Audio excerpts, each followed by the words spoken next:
Hello दोस्तों, आप सभी लोगों को रामनवमी की ढेरों शुभकामनाएं। कल जो कुंडली हमने डाली थी उसमें कोई डेट को लेके शायद चीज आगे पीछे गई है, इसीलिए फिर से कुंडली का एनालिसिस किया जा रहा है। देखिए, सबसे पहली चीज कि जो कल ये मिस्टेक हुई उसको ध्यान में रखते हुए अब से व्हाट्सएप का नंबर वीडियो के साथ में ही चलेगा। आप अपनी डिटेल्स को व्हाट्सएप कर सकते हैं डायरेक्टली, आपके जो भी क्वेश्चंस हैं उनके साथ। बहुत सारे लोगों ने एक सवाल किया फीस को लेकर। देखिए, फीस फिलहाल कुछ भी नहीं है, लेकिन कुछ लोगों का जो ये एटीट्यूड दिख रहा है कि हमारी भी वीडियो बना दीजिए, जहां पर जिन लोगों की जेन्युइन प्रॉब्लम्स हैं उनको आगे रहने दीजिए, क्योंकि हर इंसान चाहता है कि उसको अपने बारे में जानना है और वो अपनी वीडियो बनाए। वहां तक आपकी भावनाएं ठीक हैं, लेकिन इस चीज को समझिए कि जहां जो लोग सही में परेशान हैं उन लोगों को पहले चीज मिल जाए वो ज्यादा बेहतर है। इसको ध्यान रखिएगा। व्हाट्सएप नंबर नीचे आपको मिल जाएंगे और साथ ही साथ आप अपने डिटेल्स को सीधे व्हाट्सएप कर दीजिएगा ताकि कमेंट्स में से खोजना भी ना पड़े।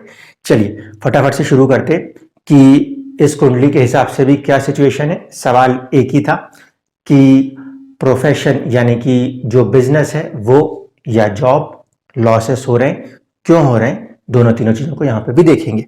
देखिए, इस पर्टिकुलर कुंडली के अंदर ऑलमोस्ट चीजें वैसे ही हैं जैसे कि मैंने कल दिखाई थी। अब इसमें एक ग्रह या बल्कि कहूं दो ग्रहों ने अपनी पोजीशन चेंज करी। पहला है चंद्रमा और दूसरा है वो है बुध। ठीक है, उसमें डेट 20 तारीख के आसपास की आ गई थी। ये 29 तारीख के जन्म की जो कुंडली है ये वो है।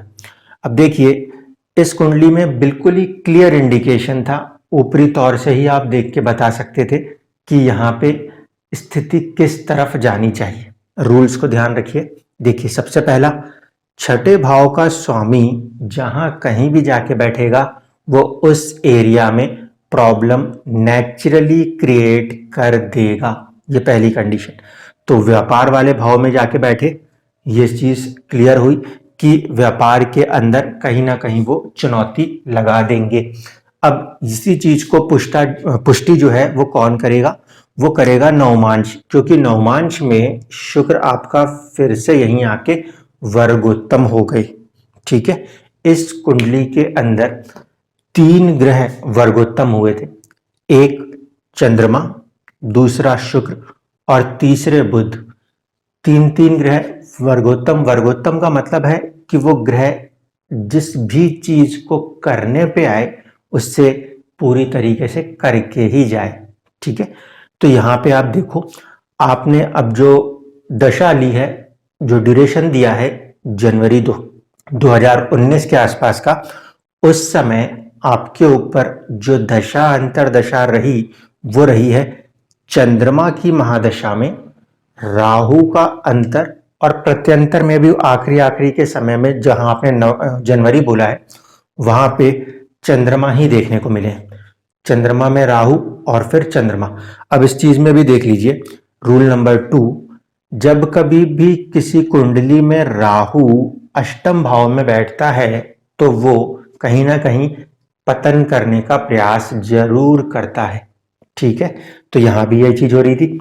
जिस पीरियड में ये चीज हुई है उसमें आपकी एज ऑलमोस्ट 39 से लेके 42 के बीच में आई है, क्योंकि हम मानते हैं राहु जो है वो अपने कामों को तकरीबन तकरीबन 42 साल के उम्र के आसपास कर देता है। ठीक है, तो ये चीज भी यहाँ पे बिल्कुल क्लियर कट थी। चंद्रमा की स्थिति को भी अब समझ लीजिए। कल वाले में तो चंद्रमा हमने जब 12th में देखा था उसमें तो स्थिति फिर भी ठीक थी, क्योंकि वो विपरीत राजयोग की स्थितियां बना देता था। यहां पर चंद्रमा लगन कुंडली में चौथे भाव में बैठा, इसका मतलब है कि डायरेक्शनल स्ट्रेंथ है। डायरेक्शनल स्ट्रेंथ किस चीज में जाएगी, अब सवाल ये उठता है। दिशा बली ग्रह किस दिशा को ज्यादा बलवान दे देगा। जैसे कि यहां पे हम देखेंगे तो अष्टम का स्वामी है, अनसर्टेनिटी का स्वामी है। 6, 8 और 12 के स्वामी जहां कहीं भी जाके बैठेंगे कुंडली में, उस हिस्से में कहीं ना कहीं नेचुरल चुनौती लगाते हैं। इसमें फर्स्ट रेट मेलेफिक का अगर हम देखेंगे तो हम मानते हैं वो होता है 6th हाउस लॉर्ड, जिसने व्यापार को पहले हिट किया। इसके बाद अष्टमेश होके चंद्रमा ने आपके प्रॉपर्टी वाले, मन के सुख वाले भावों को बहुत ही ज्यादा तेजी से हिट कर दिया। इसके अंदर आप देखो कि चंद्रमा की महादशा में राहु की अंतर्दशा ने चीजों को खराब करना शुरू किया। और इसके बाद जब हम देखते हैं कि आपने जो ड्यूरेशन लिया जिसमें आप कंप्लीटली धीरे धीरे करके डाउन होते चले गए, तो वो है चंद्रमा की महादशा में गुरु की अंतर्दशा। ठीक है, लॉजिक अभी भी वही है जैसे कि कल के थे। सूर्य से अगर हम देख रहे थे तो केतु जो हैं वो अभी भी षडाष्टक है, यानी कि किस्मत से, किस्मत के जो नक्षत्र स्वामी जहां पे किस्मत का स्वामी बैठे हैं उससे वो 6-8 का संबंध लिए हुए था। यहाँ पे इससे ज्यादा बुरी स्थिति चंद्रमा में आ गई। चंद्रमा में ऐसी स्थिति कैसे आ गई देखिए, चंद्रमा जो है वो बुध के नक्षत्र में बैठे हैं और गुरु की राशि में बैठे हैं। यहाँ पे चंद्रमा का राशि स्वामी और साथ ही साथ जो नक्षत्र के स्वामी हैं, ये दोनों ही चंद्रमा से छठे भाव में चले गए।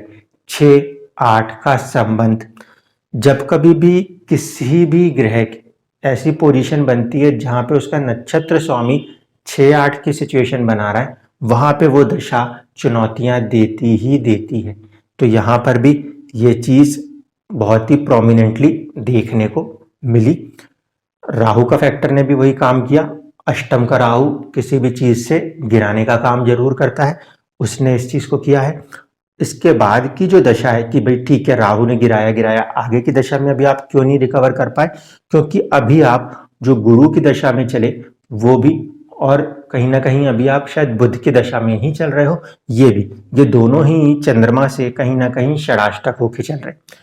ऐसे स्थिति में जब आप देखोगे तो ये आपके लिए काफी मेंटल स्ट्रेस, मानसिक परेशानी के समय को कहा जा सकता है। तात्कालिक गोचर में इस चंद्रमा के ऊपर शनि और केतु की साझा दृष्टि भी है, जिसमें से केतु जो कि आपके लिए आपके लगन के मालिक थे, यानी कि आपके सोचने का ढंग थे, वो 12th हाउस में चल रहे हैं। जब ये 12th हाउस से थोड़ा आगे निकल के 11th में आएंगे तो कुछ राहत मिलेगी चंद्रमा यानी कि मन के ऊपर भी, और साथ ही साथ क्योंकि वो आपके फर्स्ट हाउस, आपके सोचने का ढंग है, उसमें भी। तो यहां तक तो पहली कंडीशन कि जो स्थिति के साथ आप गुजर रहे हो, ये वाली जो सिचुएशन थी ना, ये वाली सिचुएशन आपके लिए पहले से ही कॉम्प्लिकेटेड बनी हुई थी। ये पोजीशन शनि और केतु की साझा दृष्टि के कारण मन के अंदर काफी उथल पुथल कह लें या अजीब सी बेचैनी कही जा सकती थी। केतु के मूवमेंट के बाद इसमें अभी 50% तक कुछ राहत देखने को मिलेगी। और जब शनि का गोचर होगा तो शनि के गोचर के बाद आपको एक नेचुरल स्ट्रेंथ फील होगी, जो कि इस ही महीने के अंत में यानी कि 29 तारीख के बाद महसूस होगी। अब दूसरी इंपॉर्टेंट चीज देखिए, शनि का जो गोचर है जन्म के उसमें, वो आपके जन्म के केतु के ऊपर से हो रहा है। जब कभी भी शनि का गोचर केतु के ऊपर से होता है, या तो कोई इंसान कार्य के अंदर बहुत बारीकियां सीख रहा होता है, अन्यथा इसमें जो कार्य है, जो फील्ड है, वो चेंज हो रही होती। तो यहाँ पे अभी भी वही एक इंडिकेशन आता है कि आने वाले समय में आपको अपनी फील्ड को चेंज करना होगा।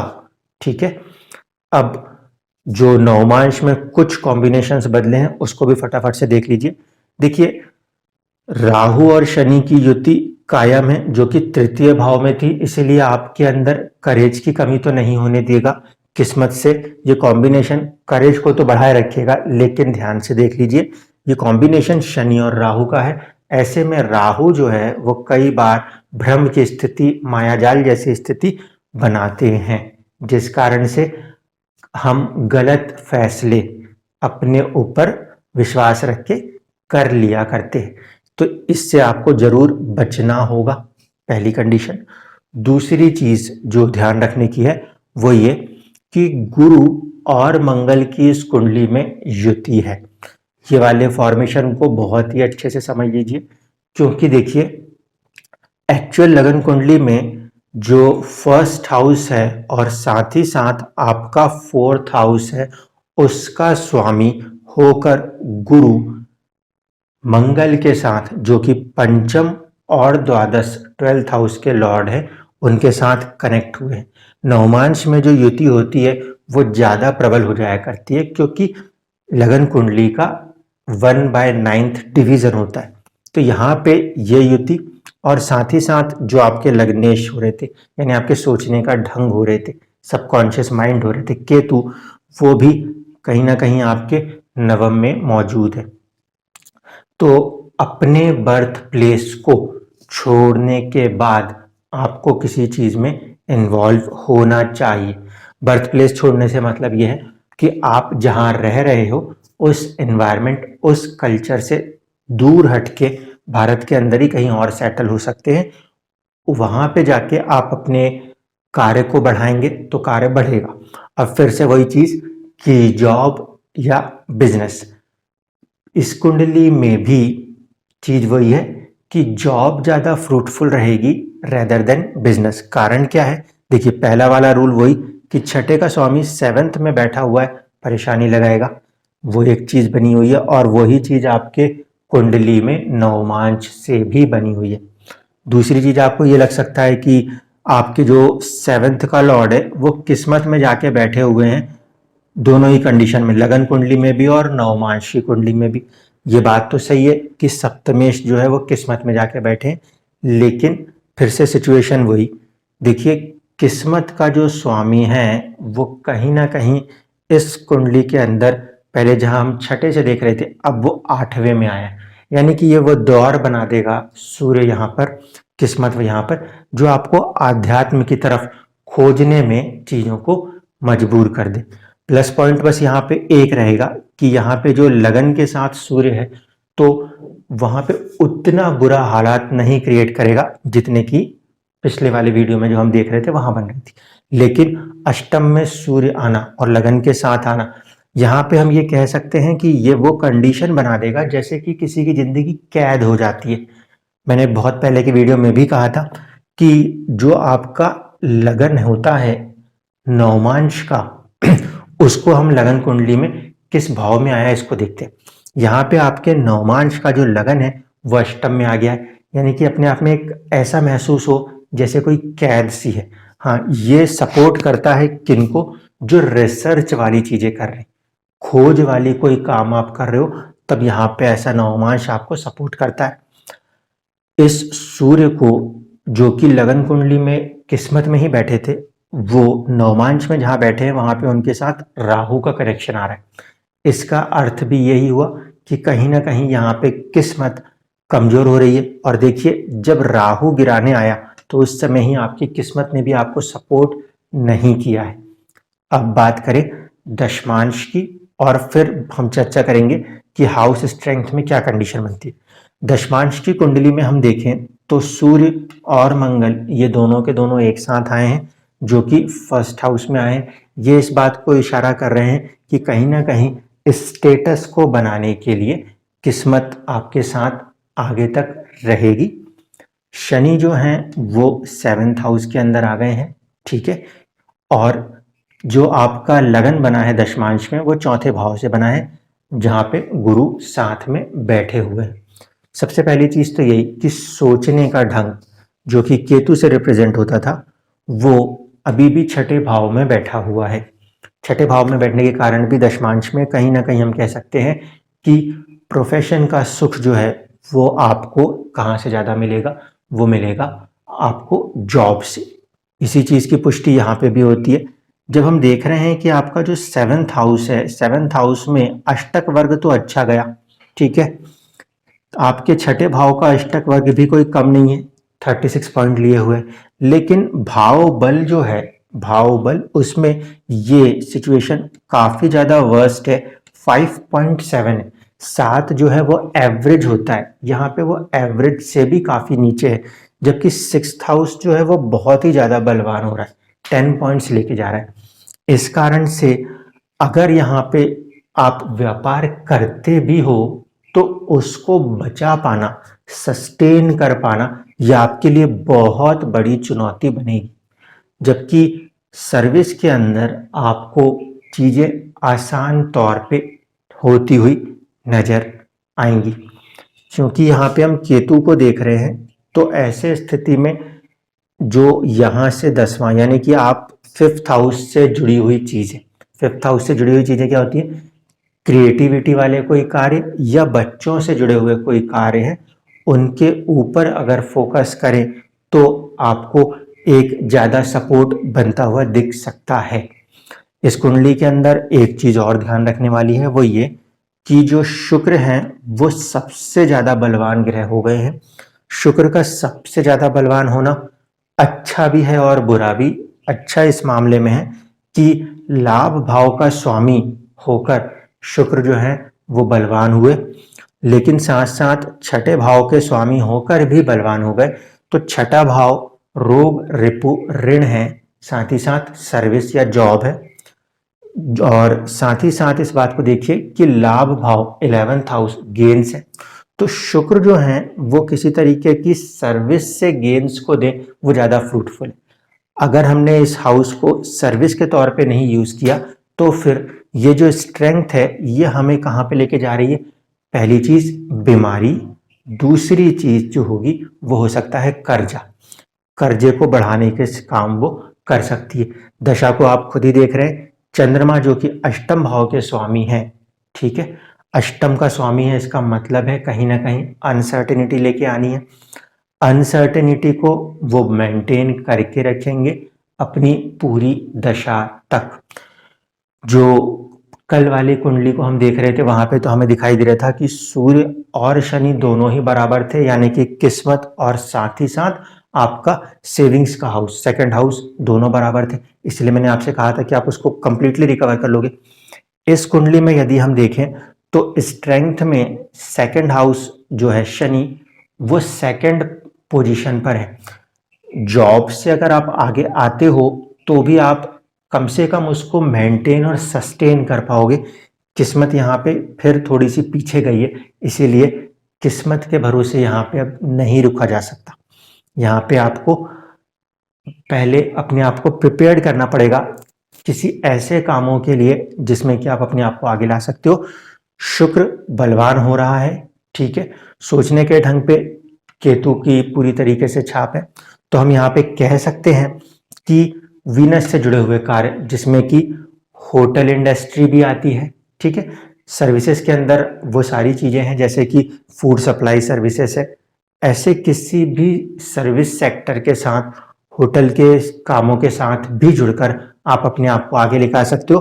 कंडीशन वही, क्योंकि नवमांश में जो आपका फर्स्ट मिड पॉइंट लॉर्ड है केतु, इसका 9th में आना, और दूसरा जो जुपिटर है उसका 12th में आना, बर्थ प्लेस से दूर और लंबी यात्राओं के साथ होने वाले कामों में आपको ज़्यादा सफल आगे ये जिंदगी कर सकती है।